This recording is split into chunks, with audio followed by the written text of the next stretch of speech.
जय हिंद गाइस। इस वीडियो में मैं आपके लिए लेकर आया हूँ 0.6 पे रेकरिंग को P/Q के रूप में कैसे व्यक्त करते हैं। चलिए इन्हें हम लोग आसानी तरीके से ज्ञात करते हैं। चूंकि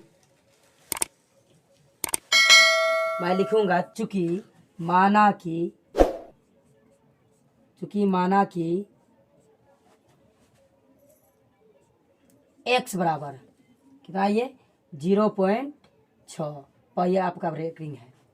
या मैं इसको ऐसे भी लिख सकता हूँ x बराबर 0.6666, बहुत सारे 6 लिख सकता हूँ क्योंकि ये रेकरिंग है। इसका मतलब ये 6 कई बार 6 इसमें आ रहा है, तो मैं इसको इस तरह से लिख देता हूँ और इसको मान लेता हूँ समीकरण 1।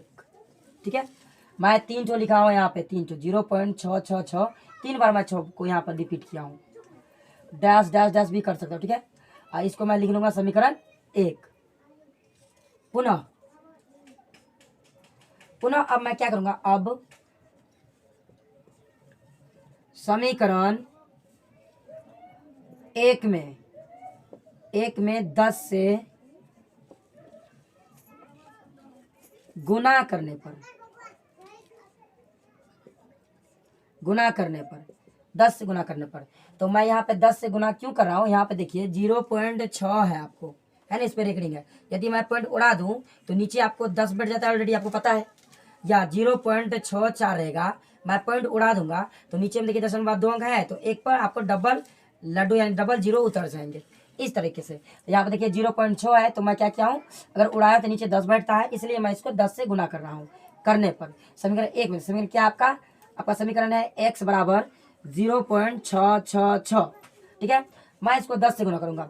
अगर 10 को x से गुना करूंगा तो कितना हो जाएगा आपका 10x बराबर, यहाँ पर 0.6 है, अगर इसको आप 10 से गुना करेंगे तो एक 6 आपके इस साइड आ जाएंगे, बाकी 6 उसी साइड रहेंगे। मैं इसको लिखूंगा 0 यानी 6.666, मैं 3 बार लिखूंगा क्या, क्योंकि यहाँ पे मैंने 3 बार लिखा हूँ, तो इसे मान लूंगा मैं समीकरण 2। ये हो गया आपका समीकरण 2। अब मैं लिखूंगा अब समीकरण क्या करेंगे हम, 2 से 1 को घटा देंगे। मैं लिखूंगा अब समीकरण 2 से 1 को घटाने पर, तो अब समीकरण 2 से 1 को घटाने पर, ठीक है, समीकरण 2 से 1 को घटाने पर, तो आपका समीकरण 2 क्या है, देखिए यहाँ है समीकरण 2, तो मैं इसको देखिए समीकरण 2 है, तो मैं इसको लिखूंगा 10x बराबर, इधर है 6.666, इतना है। समीकरण 1 कहाँ है, एक आपका समीकरण ये है x बराबर 0.666।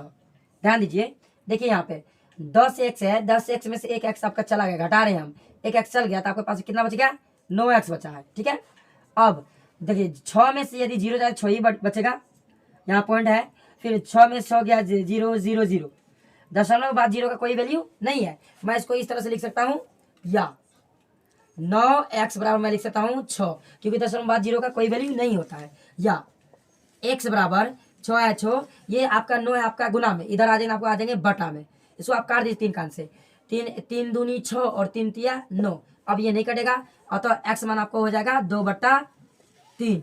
ये है आपका आंसर।